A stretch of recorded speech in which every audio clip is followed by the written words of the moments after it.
come again, sir? You're lying! Anyway, sir, you have filed already today cases against Zaldico. Ayan, nag-file na sila. Zaldico. So I suppose ang susunod dyan would be arrest warrant and then extradition Why should I petition. listen to him when he's abroad? When I already filed cases against him here? Why does he just obey the law? And Ito na mga clear. Pag nag-file yan, sandigan ba? Ano bang araw yan? November 18.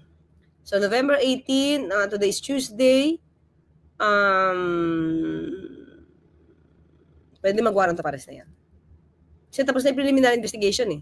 Hindi siya nag-file ng counter affidavit, right? He was given his right. He was given that right for him to file the counter affidavit. Diba? Di nila doon sa address, last known address niya, hindi siya sumagot.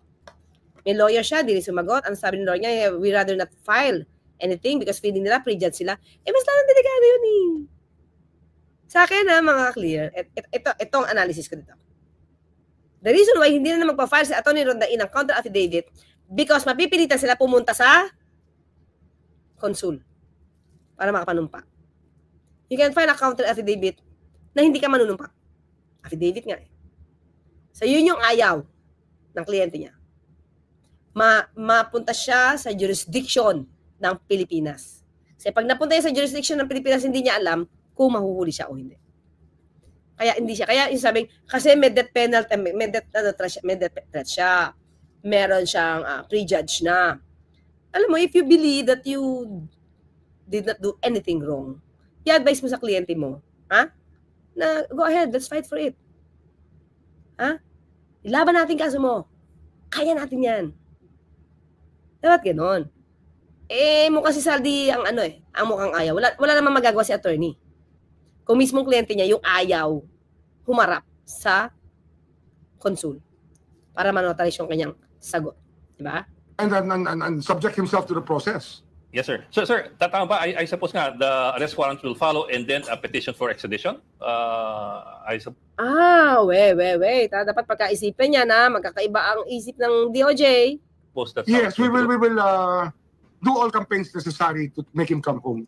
But probably the most painful campaign would be a social media campaign wherever he may be, so that the people there will tell him to go home. Oh, nako. Oy, sipat-sipatin nyo nga dyan si kahit nasaan siya, o sipat-sipatin nyo, itsura niya, ito itsura niya.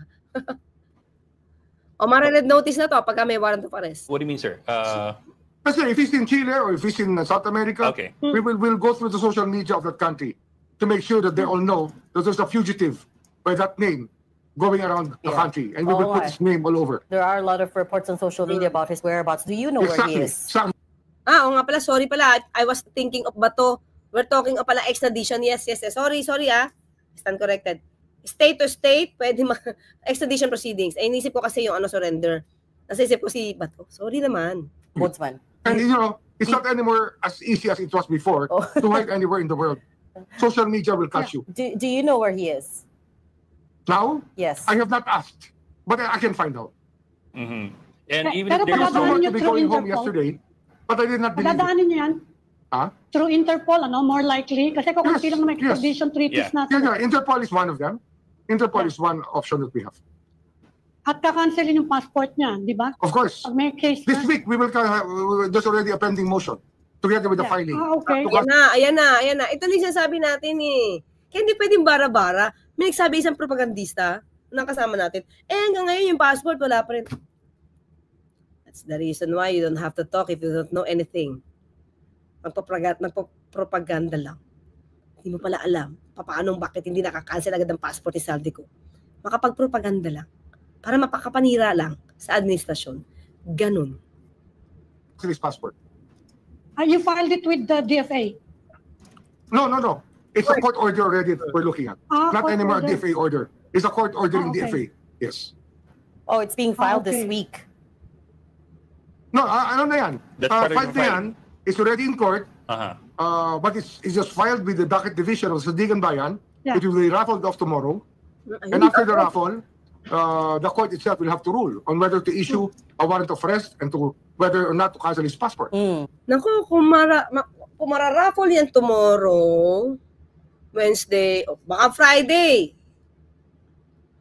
or Monday, baka na dyan yung warrant of arrest. Okay. Okay, sir, I know you have to run, but just very quickly, if I could just cross over to the issue with Senator Bato de la Rosa. Of course, you made a lot of headlines for saying that you already have a copy of the ICC arrest warrant. Yes. But when we asked the DOJ and the DFA, wala pa naman daw silang kopya, and they don't know where you got yours. It's a complication with the ICC. But I will stand by my word that there's a warrant. It will arrive officially very soon. Hala! Sige, Ombudsman, wag naman padalos-dalos. Matatakot na naman yan si Senator Bato. Ikaw na lang, hindi na nga nagpupunta ng Senado. Talaga si Ombudsman, tinan mo, nakangiti pa. Naman eh. Tikiya yan. Yung hinihintay mo pag-cancel sa passport. Yun na. Walang alam. Ganun lang. Makapanira lang talaga ng gobyerno. Makapanira lang talaga sa Pangulo, di ba? So, wala pa lang alam. Ayan. Okay. Ombudsman naman eh. Nakangiti ka pa niyan. Tinan mo. I still have my copy. But it can... Tinan mo. Nagtatakot rin niya si Senator Bato. Tinan mo yung ngiti niya, Pinaiiyak, sa top and right. Pinaiiyak na naman si Bato. Ayan ka na naman, Ombudsman. Doon pa lang sa sinabi mo sa programa niyo sa executive session, hindi na nga nagpakita. Ngayon, sa interview na naman. Si Ombudsman talaga eh. Not be used because it has to be an official transmission. How? Yeah, exactly. I still have my copy. Stand by my word that there's a warrant.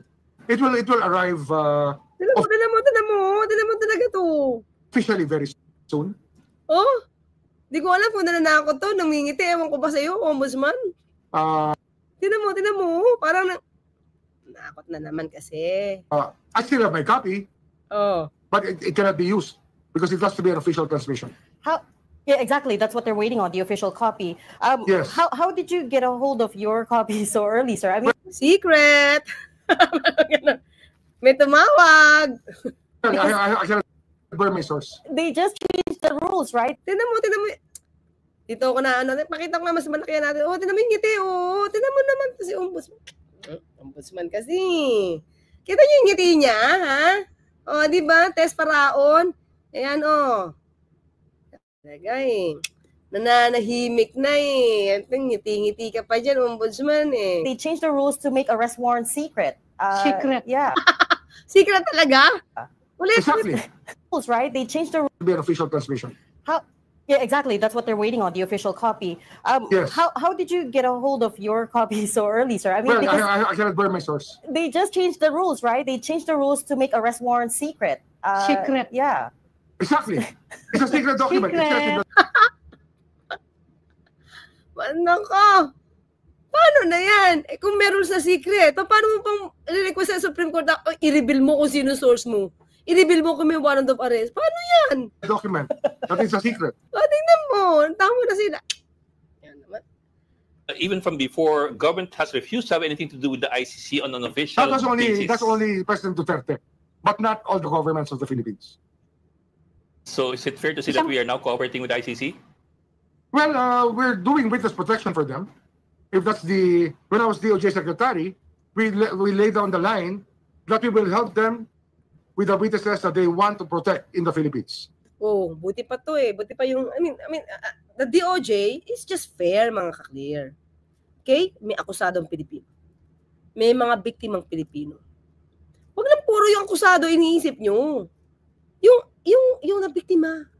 Di ba? Tingnan nyo sa speech ni Amy Marcos. Kung may patungkol sa biktima ng EJK. Hindi, wala. In connection with the drug war? In connection with the drug war and the case in the ICC. Okay. So, isang pahabol na lang, Ombudsman. May balita kasi na there will be another senator who might be covered by an arrest warrant. Ala. May balita din ba kayong ganon? Sino yan? Sino? Tignan natin kung may nag-text. Another warrant from what? From the ICC? Sino ba yung isip natin pwede pa mag-warrant pag senador sa ICC? Ha? ICC ba to? Another senator to be covered by another arrest warrant? Wala pa. Second. Wala pa ako alam. Kung sa ICC galing, wala pa. Wala ka pang early copy. Mukhang may pinapatungkulan to si Senator Bongo. Siguro pag may nag-ring dito. Pag may nag-ring, mga ka-clear, lam na des. Okay? Come again, sir? You are lying!